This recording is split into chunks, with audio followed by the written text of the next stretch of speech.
Finest Media үзүүлж байна.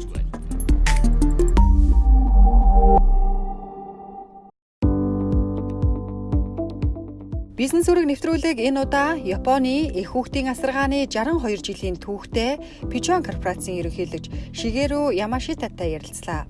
Pigeon корпорацын дэлхийд даяар 100 гаруй орнд салбартай бөгөөд Монголд Abico компани Pigeon брендийг албан ёсоор оруулж ирээд 7 дахь жилдээ ажиллаж байна. Түүнтэй бид Монгол дахь салбартайгаа танилцахаар эргэтэн ярилцлаа.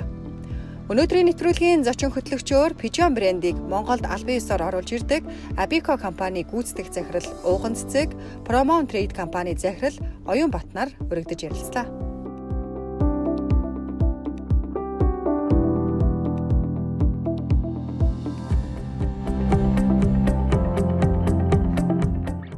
Pigeon бол Pigeon их хүүхдийн брэнд бол 62 жилийн түүхтэй брэнд. За монголчууд бол хэдийнэ мэддэг болсон байна. Манай Монголд орж ирээд 7 жил болчихж.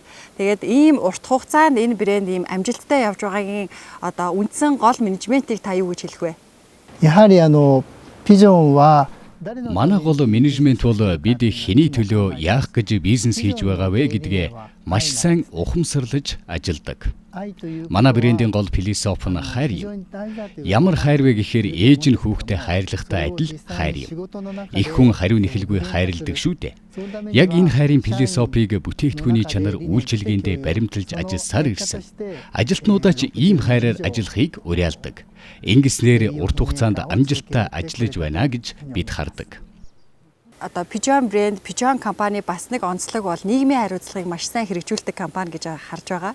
Тэгээд за яг одоо корпорацийн төвшөндөө бол Япон улсдаа төрсөн хүүхэд болгоны тоогоор мод тарьдаг гэсэн. За Хятадд бас маш олон эмнэлэг байгуулсан юм байлээ. За Монгол дахь Pigeon ч гэсэндээ маш олон нийгмийн хариуцлагын хүрээнд олон ажлуудыг амжилттай хийсэн. Нийгмийн хариуцлагын ажлыг амжилттай сайн хийх нь компанийн амжилтанд юу яаж нөлөөлдөг юм бэ? Энийг та юу гэж хардаг вэ? Pigeon ва зүддо шагайтики нийгмийн хариуцлагын хүрээнд Японд 33 жилийн турш төрсөн хүүхдүүдийн тоогоор мод тарьсан байна. Хятадд хөдөө орон нутагт бага сургууль барьж өгсөн. Сүүлийн үед Японд хүүхдүүдийн эмч их дутагдж байгаа. Хүүхдүүдийн эмч бэлтгэх гээд бид анхаарч хүүхдийн эмчээр сурч байгаа залуустад тусалж байгаа. Гэхдээ иймэрхүү нийгмийн хариуцлагын ажлууд бол мөнгө гаргаад хийж байгаа ажил. Үүнээс илүү манай бизнесийн онцлог нь өөрөө нийгмийн хариуцлага хэрэгжүүлдэг бизнес юм. Нийгэм тулгарч байгаа эцэг эхчүүдэд хүүхдүүдэд тулгамдж байгаа асуудлыг бизнесээрээ дамжуулж шийдэж өгдөг гэсэн үг. Энэ хариуцлагаа бид хамгийн их хэрэгжүүлж байгаа. Компани үндсэн концепц нь өөрөө нийгмийн асуудлыг шийдэж байгаа болохоор бизнес өөрөө өсөөд явдаг. Энэ бол зөв голдрол юм. Нэвтрүүлгийн хамтран ажиллагч Сонон офисын тавилга. Нэвтрүүлгийн хамтран ажиллагч Селтрис ус. Манай Монголд нийгмийн хариуцлагыг маркетингтэй гэж жоохон хольж хийгээд байгаа шиг байна. Нэг сайн одоо юу гэдэг нийгмийн хариуцлага сайн ч юм уу ямар ч байсан нэг нийгмийн хариуцлага ажил хийчээ тэрийг ингээд давсан зардлаар сурчлаад маркетинг хийгээд байдаг ч гэдэг юм уу те. Тэгэхээр үнэхээр нийгмийн хариуцлагын бодлогоо компанийнхаа алсын хараатай зөв тодорхойлж чадах юм бол тэр бол одоо яг компаниг урт хугацаанд амжилттай байлгах гол хүчин зүйл муу юм аа гэж бол сүүлийн үеийн одоо амжилттай явж байгаа компаниудын жишээнээс харж болохоор байна. Тэгэхээр яг та бүхэн анх компани байгуулахдаа тийм ээ эсвэл одоо яг компани байгуулсны дараа нэг юм амжилттай яваад ирэхээр компани доктортой болно шүү дээ тий. Тэгвэл бид нар ингээд нийгмийн хариуцлагыг тодорхойлох хэрэгтэй гэдэг үедээ нийгмийн хариуцлага юу яаж тодорхойлж ирсэн бэ? Энэ талаараа ярихгүй юу? 私はPigeonという会社を経営している中で Миний хувьд компанийн үн цэнийг өсгөх гэдэг их чухлаа гэж боддог. Тэгээд би компанийн үн цэнийг хоёр зүйлээр тодорхойлдог гэж бодож байна. Нэгдүгээрт нийгэмд эзлэх байр суурь, нийгэмд эзлэх үн цэн. Нөгөөх нь эдийн засгийн үн цэн гэж хоёр зүйл байх гэж бодож байна. Энэ хоёр хоёулаа балансалж байж тэнцвэртэй явж байж компанийн үн цэн өсдөг. Бид нийгэм рүү чиглэсэн нийгмийн асуудлыг шийдсэн сайн дурын үйл ажиллагаанууд хийдэг. Үүнийгээ бид яаж урт хугацаанд тодорхойлдог вэ гэхээр хэрэглэгчид маань ээжүүд, хүүхдүүд, залуу гэр бүл давмгай байдаг. Тэр хүмүүст юу илүү хэрэгтэй байгаад байна? ямар тусламж хүргэвэл урт хугацаанд тусвалж чадах вэ гэдгийг маш нарийн судалдаг. Тэгээд тэр судалгаан дээрээс үндэслээд яг ямар ажил нийгэмд хэрэгтэй байна. Яг ийм сайн дурын ажил хийх юм бол эзнээ олж баярлуулна гэдэг шиг эзнээ олсон ажил хийдэг. Эхлээс судалж байгаад гаргадаг. ESG, CDG гээд хоёр зүйл байдаг. Энэ нь богино хугацаанд компанийн доторх бодлого гэхээсээ илүү өргөн харах ёстой. Нийгэм рүү нийгэмд яг тулгамдаад байгаа зүйлийг энэ хоёр үгээр програм байдаг юм байна л да. Сүүлийнх нь SDG гэдэг нь 17 сэдвтэй. Байгалийн гамшиг дэлхийн ертөнцид тулгараад байгаа хүнд асуудлыг шийдэх, үүнийг л шийдэх бол болохгүй гэсэн 17 хүнд сэдв байдаг юм байна. Тэгээд тэр сэдвүүдийн хүрээнд бид ажиллах ёстой гэж боддог. Бид нар зөвхөн Япондоо гэд байлгүй, дэлхий дахинд бид яаж тусалж чадах вэ гэсэн том сэдв. Жишээ аваад ярих юм бол байгалийн бохирдол, байгалийн гамшиг, цөлжилт, хөрсний бохирдол. Энэний хүрээнд бид нар Японд 33 жилийн турш төрсөн хүүхдийн тоогоор мод тарьж байгаа. Тэгэхээр чинь Японд 33 жил. Жишээ аваад ярих юм бол байгалийн бохирдол, байгалийн гамшиг, цөлжилт, хөрсний бохирдолд энэний хүрээнд бид нар Японд 33 жилийн турш төрсөн хүүхдийн тоогоор мод тарьж байгаа. Тэгэхээр чинь Японд 33 жил төрсөн хүүхдийн тоо гэдэг чинь айгүй өндөр тоо болно. Бид нар бас сургалт руу чиглэж ороод хятадд жилд нэг удаа сургууль барьж өгнө гэд сургуулийн бүх барилгын ажлыг нь санхүүжүүлэх ажлуудыг хийж байна.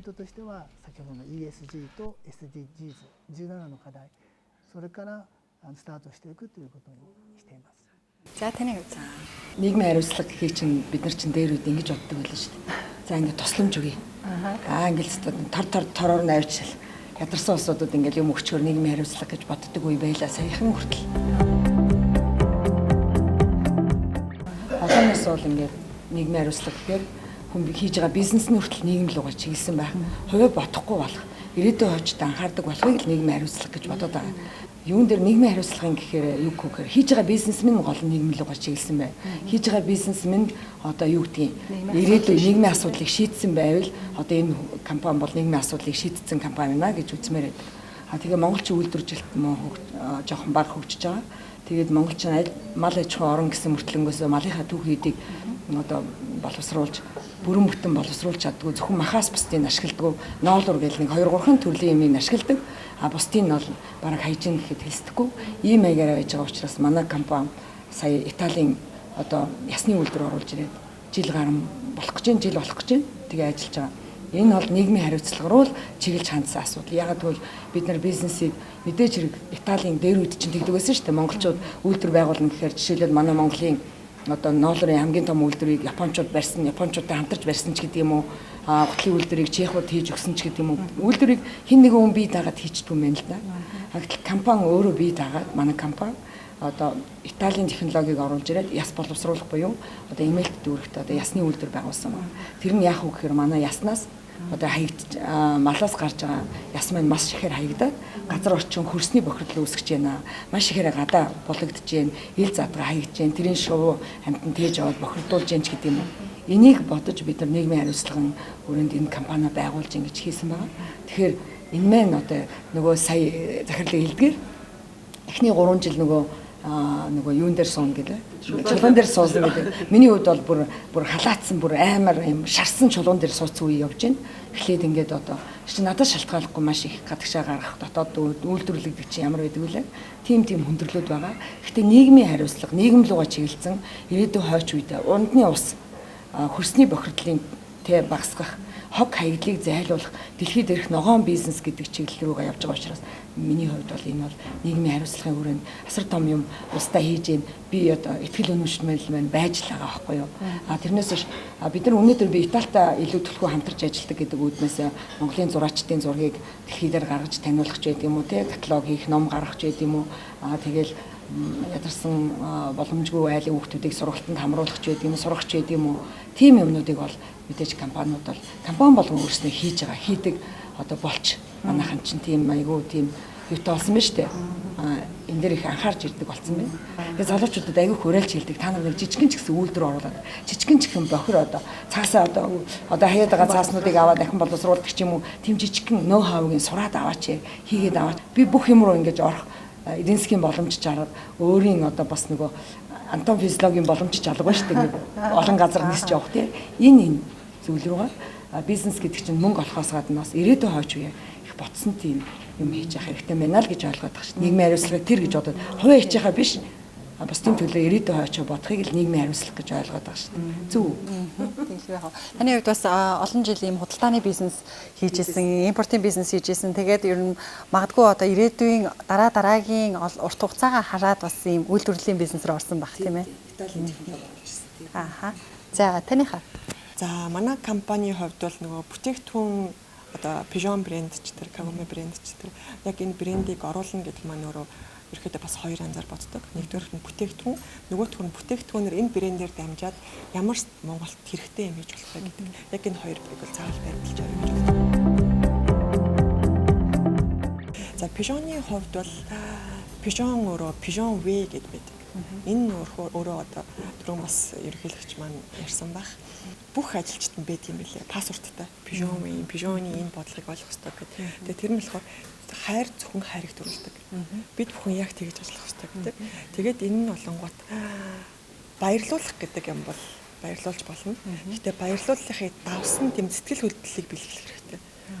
Тэр сэтгэл хөдлөл маань өөрөө болохоор бүтээгдэхүүнээрээ дамжиж болно. Бидний үйл ажиллагаагаар дамжиж тэгж нийгэм рүү чиглэх хэрэгтэй гэдгийг нөгөө Pigeon Way гэдэг пассвортын дээр хүн болгонд тэгээд ингээд яг тэр өгнүүд төр ингээд шаардлагалцсан байт юм лээ. Тэгээ энэ өгнөг яг ингээд ойлгоод ямар яг энэчнээс гарч ирэх болох ажлуудыг хийх вэ гэдгийг бас бодож авдаг. За тэгээ бүтээгдэхүүний хувьд бол угаасаа бүр үнэхээр хайршин гэсэн бүтээгдэхүүнүүд байдаг. Тэгээ одоо ингээд бид нар оруулж 7 жил Монголд борлуулж байна.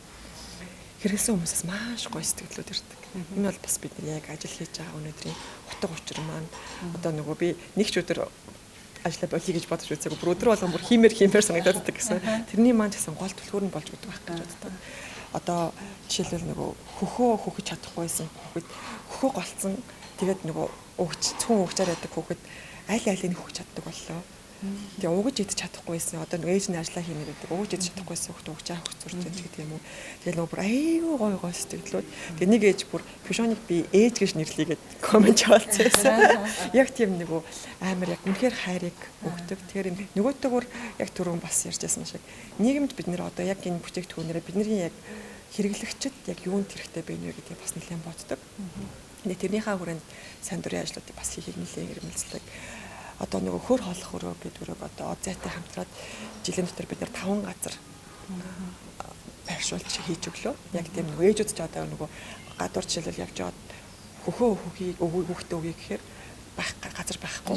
Тэгээд нөгөө газар хэцүү. Тэгээ хүн чинрээл тэгээ хүүхдний уйлалаас хэцүү тий. Тэгээд яг тэрэнд нь тийм нөгөө гоё орчин софад яваантай гоё орчин тэгээд өөрөг танах тогтчулсан шүү дээ. Тийм.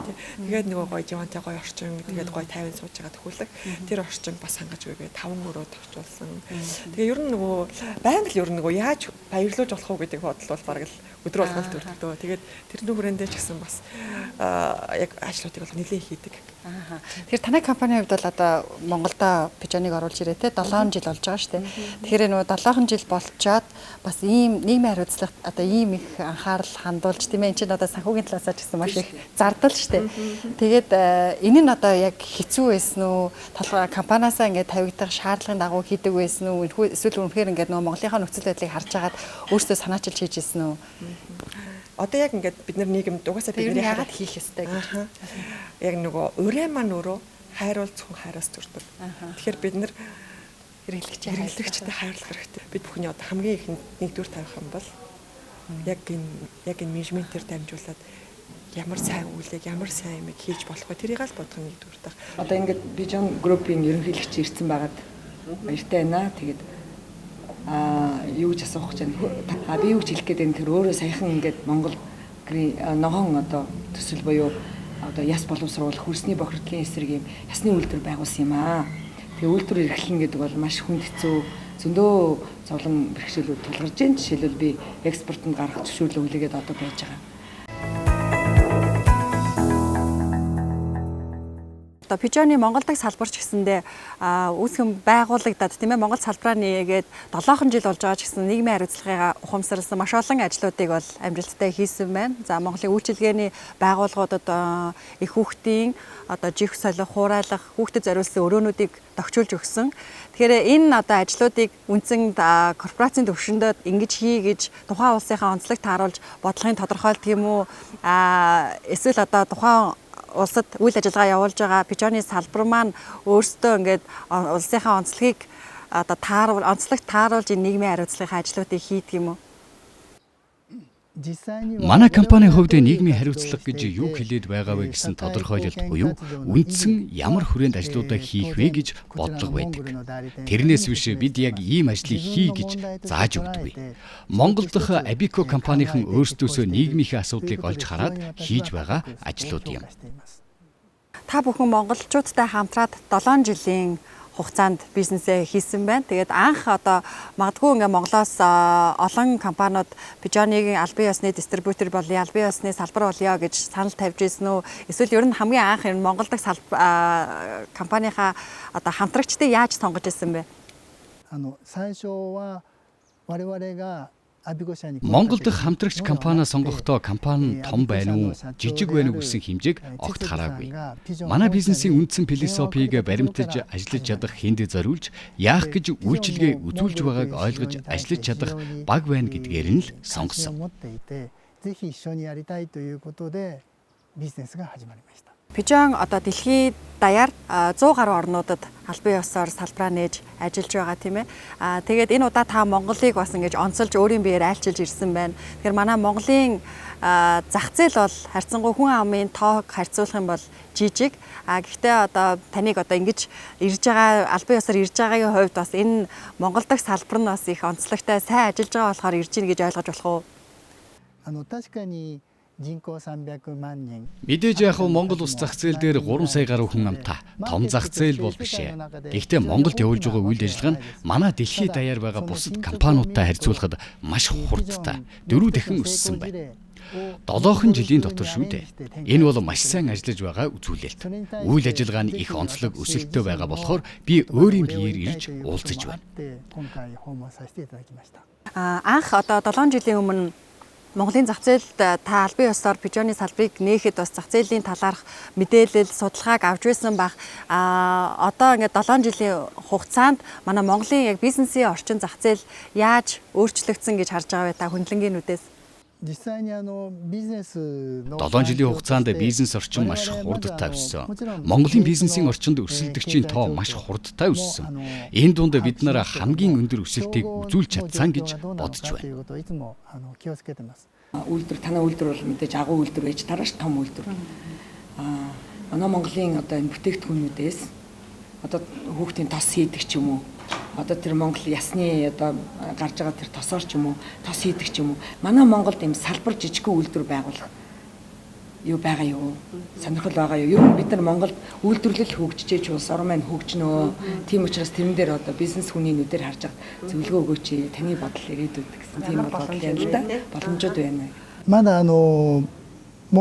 Манай Pigeon брэнд Монголд орж ирээд 7 жил болж байна. 7 жил гэдэг бол урт хугацаагаар харах юм бол богинохон хугацаа гэж хэлж болно. Энэ хугацаанд Pigeon брэндийг маань монголчууд их гоёор хүлээж авч ээжүүд маш сайн мэддэг болсон байна. Энэ нь бас биднэрт хэлж байгаа дохио байж магадгүй. Тэгэхээр бид одоо Төв Азийн зах зээлийн төв нь Монгол байхаар ч юм уу тэр боломжийг урт хугацаанд бодож байна. Бид Монгол руу Японоос бүтээгдэхүүнээ 100% оруулдаг. Тэгэхэд Японы йений ханшийн зөрүү маш хүнд тусдаг учраас үн нэлээд өсч Монгол хэрэглэгчдэд хүрдэг. Энэ их төвөгтэй асуудал. Хэрв ирээдүйд бид үйлдвэрээ Монголд барьчих юм бол энэ асуудлыг шийдэх том гарц болох байх гэж бодож байна. Манай компани Японд 3840 ажилчинтай. 3840 ажилтнуудын 28 нь л гадаадыг хариуцаж ажилладаг. Нийт ажилтнуудын тоотой харьцуулбал энэ их биш тоо. Тэгээд ихэнх тохиолдолд найдвартай түнш гадаадын харилцагчтай байдаг. Монголтой бол бид маш сайхан харилцаатай байгаа. Итгэлцэл дээр ажлууд маш сайн явж байна. Энэ утгаараа ч гэсэн Монголд үйлдвэр барих тухай их нээлттэй байна гэж бодож байна. Ерөн сүүлийн үед манай монголчууд Япон хөрөнгө оруулагч нартай хамтарч их бизнес хийж байгаа кейсүүд их байгаад байна. Монгол хүнтэй ер нь бизнес хийхийн давуу тал, онцлогийг та бас юу гэж харж байгаа вэ? Ер нь ямар ч бизнесээ итгэлцэл дээр тогтдог. Хүний харилцаан дээр тогтдог. Энэ харилцааг үүсгэх гэдэг монголчуудтай их амар байсан. Итгэлцэл бий болгож чадсан хүмүүс. Тэгэхээр компани амжилтанд бас яалтчгүй хүний нөөц бол маш гол капитал байдаг. Тэгэхээр Pigeon яг одоо толгой корпорацын төвшөндөө бас эмэгтэйчүүдийг бас хүний нөөцийн бодлоготой маш их дэмждэг тухай би сонсч байсан. Ер нь хүний нөөцийнхөө онцлог бодлогоос хуваалцахгүй. Японд бол эмэгтэйчүүд удирдах ажилд байх нь маш зөөхөн. Манай компанийн удирдах албанд 15 эмэгтэй захирлууд байдаг. Энэ Японд их өндөр үзүүлэлтэнд ордог. Гэхдээ миний хувьд бол энэ бага тоо. Цаашид энэ тоог нэмэгдүүлэх зорилготой байгаа. Эмэгтэй хүн бол хүүхэд гаргах зэрэгээс болоод эрэгтэй хүнийг бодвол карьерийн хувьд хязгаарлалт ихтэй. Бид компанийн эмэгтэйчүүдийн ажлын карьерт эдгээр хязгаарлалт болдог хүчин зүйлүүдийг багасгаж өгөхийг хичээдэг. Гэхдээ нөгөө талдаа эмэгтэйчүүд үүнийг хүсэх хэрэгтэй. Тэрийг яагаад хүсэх ёстой вэ гэдэг дээр нь ажиллаж өгдөг. Удирдлагууд нь доороо ажиллаж байгаа эмэгтэйчүүдэд дэмжих хэрэгтэй. Ийм системийг бий болгохыг зорж ажилладаг.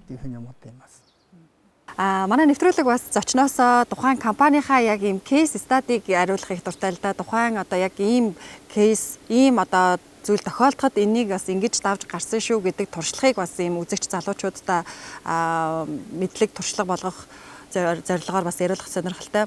Pigeon-ы одоо хамгийн гэх юм уу бизнесийн зарчмаараа бизнесийн одоо амжилтын түүхэнд хамгийн хэцүү үеэс ямар одоо бодлогыг баримталж түүнийг давж исэн тийм сонирхолтой кейсээсээ та хуваалцааж.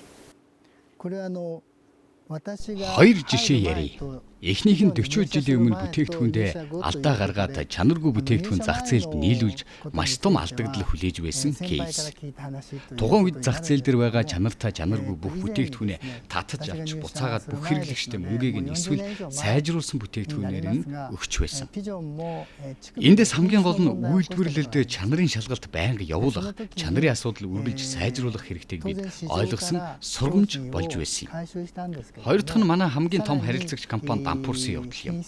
Түүнээс болж манай компани үйл ажиллагааны том алдагдал хүлээж эрсдэлтэй тулгарсан. Тэр үед бид нийт орлогынхоо 90%-ийг Японы зах зээлээс олдог байсан. Тэрнээс хойш компани нэг зах зээлээс эсвэл хитгэн том харилцагчаас хамаарах нь эрсдэлтэй юм байна гэж үзээд манай компани маш их гадагшаа гарч ажиллаж эхэлсэн. Одоо нийт орлогынхоо 50%-ийг гадны зах зээлээс олж байна. Одоо таны илүү хувь хүний талаар ярилцъя гэж бодож байна. Таны хувьд Pigeon-ы ерөнхийлөгчөөр ажиллаад 6 жил болж байгаа юм байна, тийм ээ. Монголтой харьцуулахад Япон нэг компанидаа маш олон жил тууштай ажиллаж иж удирдах албан тушаалд очдөг юм байлээ. Тэгэхээр таны хувьд одоо анх Pigeon-тай яаж холбогдож исэн, ямар шалгуураар ерөнхийлөгч болж исэн бэ? Би анх 1981 онд Pigeon компанид ажилтан болж орж байсан. 38 дахь жилдээ ажиллаж байна. Анх би их сургуулиа төгсөөд гадаадд гарч ажиллах сонирхолтой байлаа. Олон улсад ажилдаг сурвалжлагч болох гэж их явсан ч тэр зорилго маань биелэж чадаагүй. Тэгээд маш том худалдааны компанид тэнцчихсэн байж байсан чинь их сургуулийн найз минь Pigeon-ы гадаад худалдааны салбарт орчихсон дахиад нэг хүн аавна гэж байна гэд тэгээд найзтайгаа хамт анх Pigeon-д ажилд орж байсан. Би Pigeon корпорацид ажилд орсноос хойш өөрийн хүсэж байсан гадаад дахь борлуулалтын ажлаа 15 жилийн турш хийсэн. Харин нэг өдөр Америкийн захирлаас Тайландд байгаа Pigeon-ы нэг үйлдвэрийн захирлаар ажиллах тушаал ирсэн. Тайландд очсон нь миний хувьд маш том хөрөнгө оруулалт, маш том сорилт болсон. Тайланд дахь үйлдвэр сүүлийн хэдэн жилийн турш алдагдaltaй ажиллаж байсан. Дээр нь миний хувьд 15 жилийн турш ажилласан туршлагатай зөвхөн борлуулалт л хийдэг байсан. Үйлдвэрийн процессын ямар ч мэдлэг байхгүйгээд маш том сорилтууд тулгарч ирсэн. Эхлээд би энэ ажлыг хийж чадахгүй гэж захирал дээр орлоо. Манай захирал чанга ширүүн хүн байсан л. Тэгсэн чинь захирал маань намайг урдаа суулгаж байгаад 40 минутын турш надад мөрөөдлөө ярьж өглөө. Бидний хийж байгаа ажлын утга учир нийгэмд яаж нөлөөлдөг, компани маань цаашид хаа хүрэх үү, бид юуны төлөө зорж ажиллаж байгаа гэдэл. За тэгээд 40 минутын мөрөөдлийг нь сонссон би за үйлдвэрээ удирдах авч явъя гэж өөрийн мэдлгүй зөвшөөрсөн.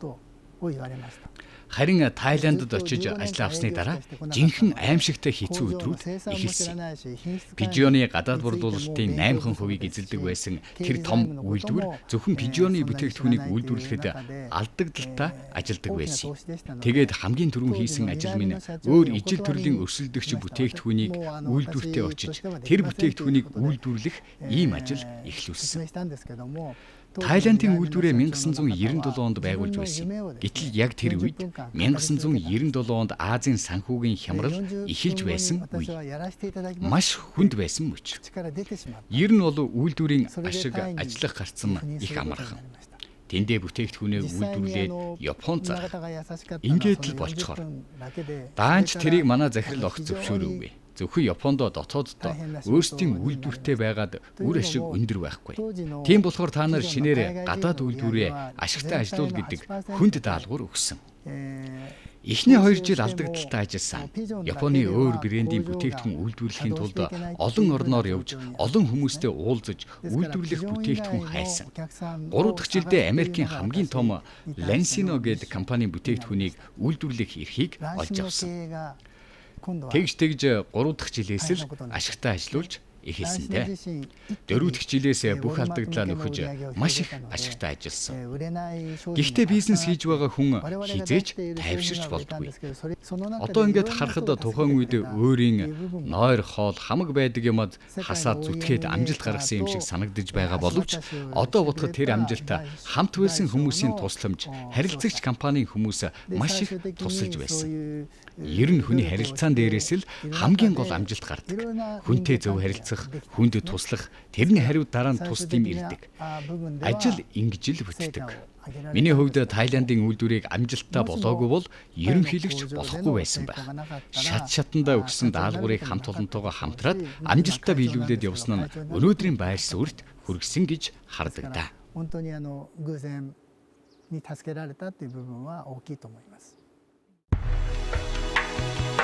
Original Selters, the source of good taste, from the legendary springs and Selters on the River Lahn.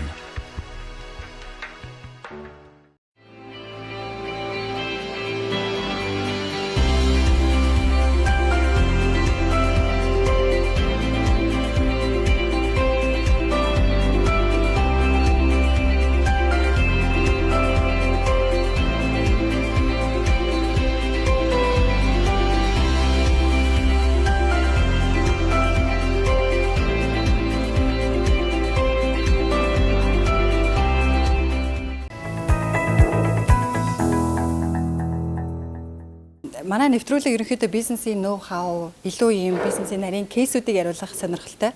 Тэгээд анзаараад байхад одоо амжилттай явж байгаа хүмүүст яг ийм кейс их байдаг юм шиг байна. Амьдралын ийм хэцүү үед шахагдахаараа одоо бизнесийн ч юм уу тийм ээ одоо ажил амьдралдаа тийм амжилтын боломжийг олж хардаг юм байна л да. Тэгэхээр тийм хэцүү үед тулгараад тэрүүнээсээ одоо бизнесийн гэх юм уу боломжийг олж харж исэн тийм кейсээсээ манай залуучуудад хуваалцахгүй юу? Анх 38 жилийн өмнө орж байсан. Тэр үед би тийм сайн ажилтан байгаагүй. Миний дэргэд надаас илүү ажилдаг туршилгаараа тийм хүмүүс маш олон байсан. Миний ажилдаа дуртай гих хүсэл эрмэлзэл минь хүнд ч ялагдахааргүй байсан.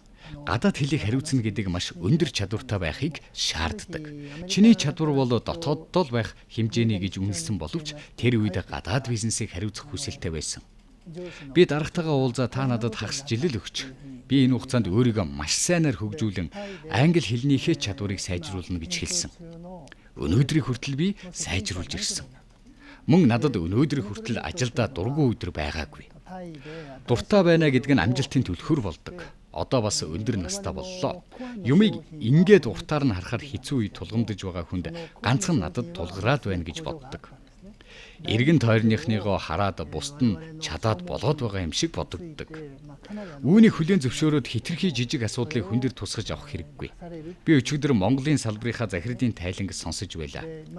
Тэдэнд эхний 3 жил борлуулалт бараг байхгүй маш хэцүү байсан үе. Энэ жишээг харахад хэний төлөө, юуны төлөө ямар ажил хийж байгаагаа маш сайн ойлгож, ямар нэгэн сайхан зүйл хийж байна гэсэн эрмэлзэл байвал ямар ч хэцүү үеийг даваад гардаг гэдгийг баталж байна. Япон хэлэнд ийм үг байдгийг. Ямарваа нэгэн шинэ ажил хийж байгаа бол эхний 3 жил чулуун дээр нь сууж байна гэж бод гэсэн үг. За таныхаа мэдээж 20 гаруй жил бизнесийн салбарт явж байгаа. Хүнд хэцүү юм зөндөө тулгарна л да.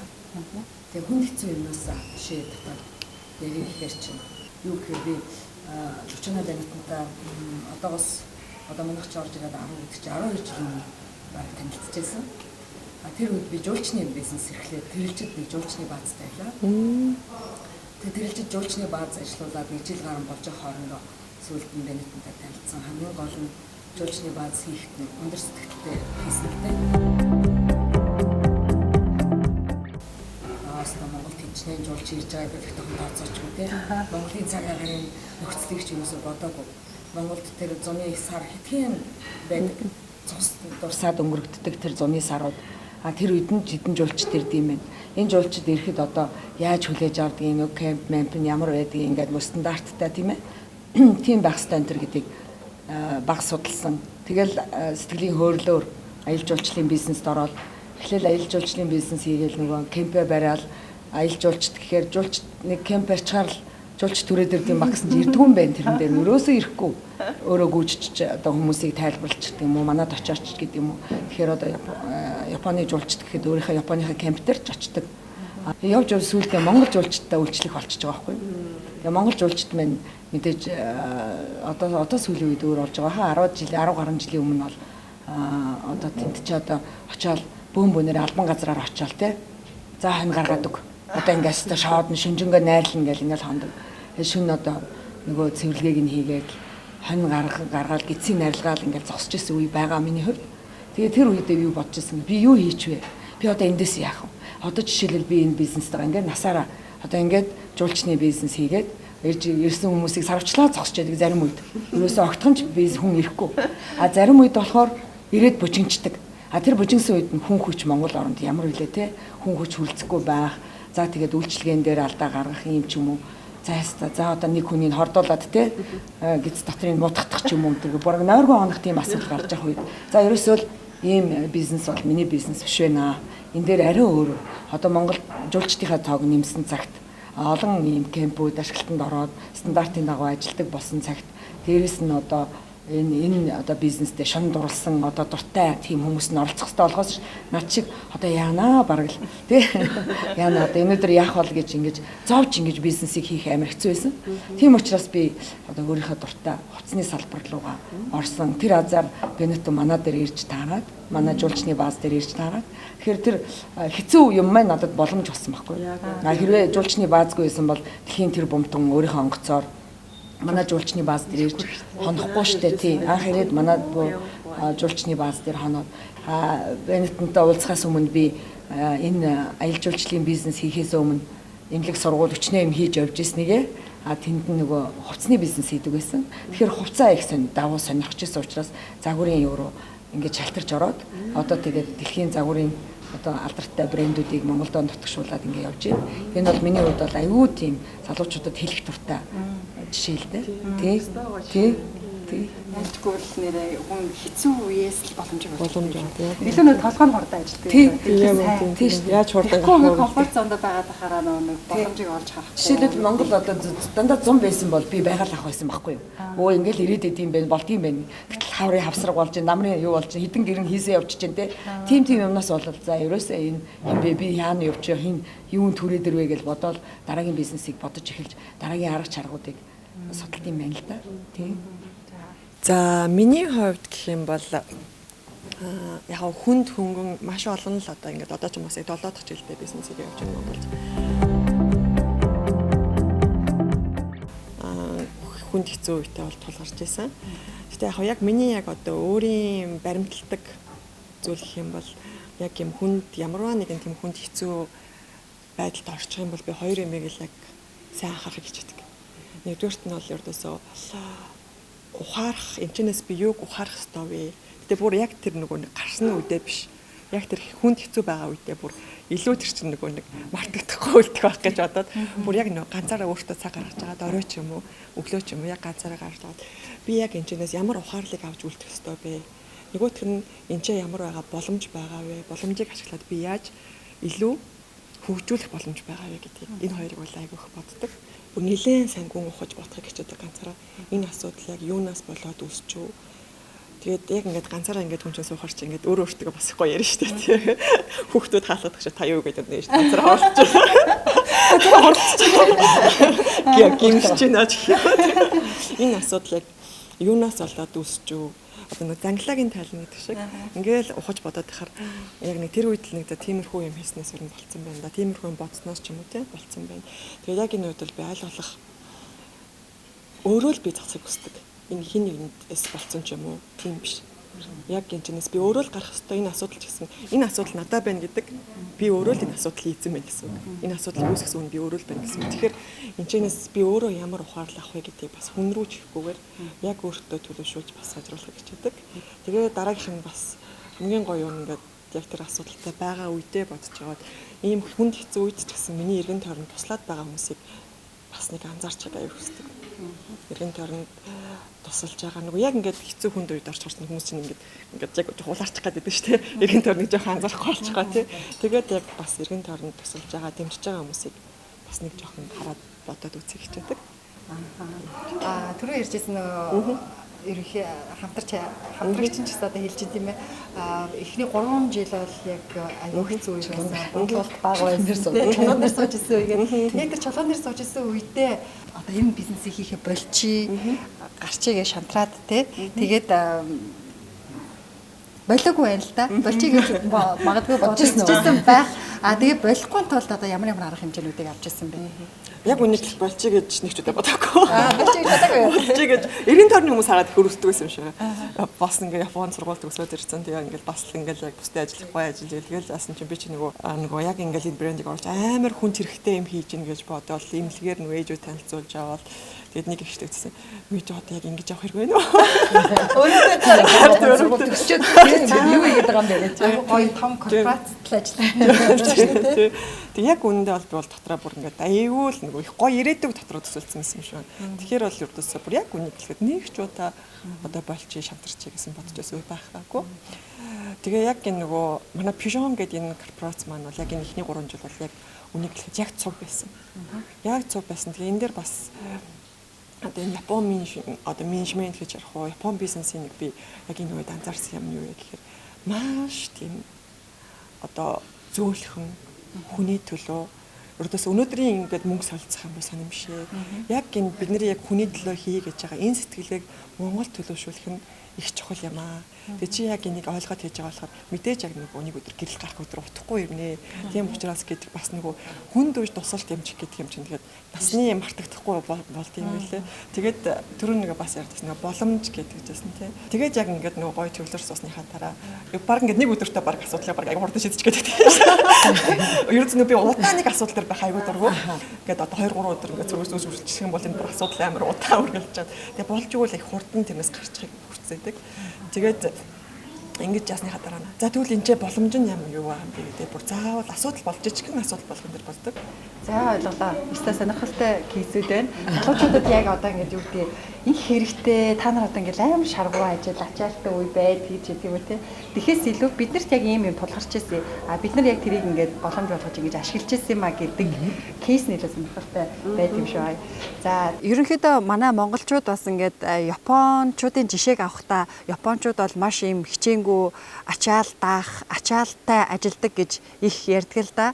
Тэгээд яг компанийнхаа ажилтнуудыг одоо ачаалтай ажиллаа гэж байгаа юм биш. Гэхдээ Монголын залуучуудыг би хэрвээ бизнес эрхлэж байгаа бол бизнесийн томоохон корпорацид ажиллаж байгаа бол тодорхой хэмжээний бас ачааллыг дааж үзчихэж бас амжилтыг гаргадаг шүү гэдэг кейсийг бас туршлагыг өгөхийн тулд энэ асуултыг асууж байгаа. Тэгэхээр нөгөө Pigeon-ы ажилтнууд бас хэр зэрэг ачаалттай ажилладаг вэ?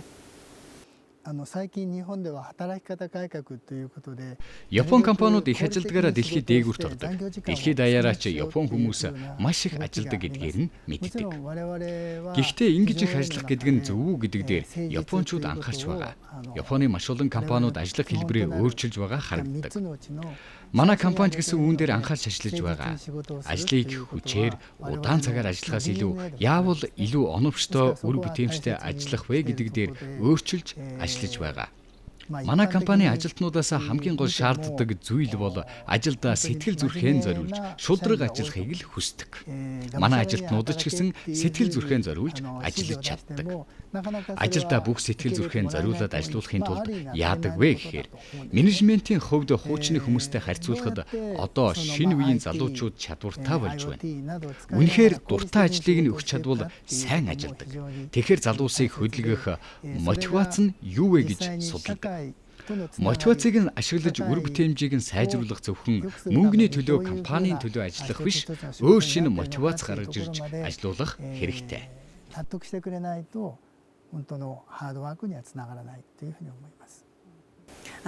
Та сая ярианда дурдлаа хүмүүс бас их өөрчлөгдөж байна, нийгэм их өөрчлөгдөж байна гэд. Тэгэхээр одоо хэрэглэгчид хүртэл их өөрчлөгдөж байгаа үед танай компани Pigeon корпорац одоо ойрын 3-5 жилийн алсын хараа одоо тоглоомын дүрмээ ямар байдлаар өөрчилж хөгжүүлэх вэ? Манайх хэрэглэгч итгэсэн тим том брэнд бүтээж байна. Мөн түүн дээр нь Pigeon-ы ажилтнууд хэрхэн сэтгэл зүрхээр ажиллаж байгаа. Мөн нийгэм ийхүү хурдтай өөрчлөгдөж байгаа үед ажилтнуудаа ч хурдтай, бүтээмжтэй болгох, бүх шатанд ажлын хурдыг сайжруулах гэсэн менежментийн зорилготой ажиллаж байна гэж бодож байна. Таны хувьд бас ийм олон улсын корпорат глобал төвшөнд бизнес эрхэлж байгаа хүний хувьд манай Монголын бизнесийн орчныг юу гэж тодорхойлох вэ? Боломж нь юу вэ? Онцлог нь юу вэ? Монголчуудтай хамт ажиллаад 7 жил болж байгаа ч би Монголд анхудаа ирж байна. Өөр монголчуудтай ажилласан туршлага байхгүй. Одоогийн туршлагаас үзэхэд маш их итгэж болох хүмүүс. Хоёр талдаа харилцан ашигтай ажиллаж чадах итгэлцэл олсон. Манай Монголд одоо сүүлийн үед залуучууд гарааны бизнес маш их эрхэлж байгаа. Гарааны бизнесийн хөдөлгөөн Монголд их идэвхтэй өрнөж байгаа. Тэгэхээр таны хувьд ийм худалдаа үйлдвэрлэлийн чиглэлийн бизнес удирдах авч явж байгаа хүний хувьд гарааны бизнес эрхэлж байгаа залуучуудад тэр дундаа үйлдвэрлэл худалдааны бизнес эрхэлж байгаа гарааны бизнесүүдэд өгөх одоо чухал 3-5 зөвлөгөө гэвэл ямар зөвлөгөө хэлэх бол? Их сургуульд гарааны бизнесийн энэн дээр хамтарч ажилладаг 3 зөвлөгөө өгье. 1. Эхнийх нь бизнес хийхдээ хийх гэж байгаагаа маш сайн бодох хэрэгтэй. Урт хугацаанд маш нухацтай бодож үзэх. Зүгээр нэг мөнгө олох ашигтай ажиллахын төлөө бол ажиллах шаардлагагүй. Нийгэмд ямар асуудал гарч байна? Тэрийг яаж би шийдэж чадах вэ? Түүнийг шийдэж байж л үр дүнд нь ашиг олох хэрэгтэй. Ингэх нь урт хугацаанд тогтвортой өсөлттэй байх үзүүлэлт юм. Хоёр дахь нь бизнесээ хизээ эхлэх вэ? Бизнес эхлүүлэх бүх таатай нөхцөлийг хүлээх хэрэггүй. Эрсдлээс айж бүх юмаа бэлэн болгож байж хийх биш, ямар ч байсан эхлүүлэх хэрэгтэй. Баг дээр нь алдаад үзэхэд гэмгүй. 3 дахь нь мэдээж амжилт шууд ирэхгүй. Алдаа гаргаж болох ч түүнээс ухарч болохгүй. Ямар ч бизнест алдаа гарах нь ойлгомжтой. Алдаанаас сураад сайжруулаад тууштай явах хэрэгтэй. Ганцаараа хийвэл шантраад дундаас нь болчих эрсдэлтэй. Тэгэхээр сайн хамтрагчтай байх нь маш зөв. Хамтрагчаа харин зөв сонгох хэрэгтэй. За баярлалаа. Монголд ирсэн цөөхөн хугацаанд бидний урилгыг хүлээж авч манай нэвтрүүлэгт сонирхолтой яриа өрнүүлсэнд маш их баярлалаа. Таны болон танай компани цаашдын үйл ажиллагаанд өндөр амжилт хүсье. Баярлалаа. Нэвтрүүлэгтээ урьж ярилцсан та бүхэнд баярлалаа. Pigeon корпорац Монголд хийж чадхаараа хэрэгтэй ажлуудыг хийх болно. За нэг юм селфи хийдэг боломжтой. Та наанаас селфи хийгөө.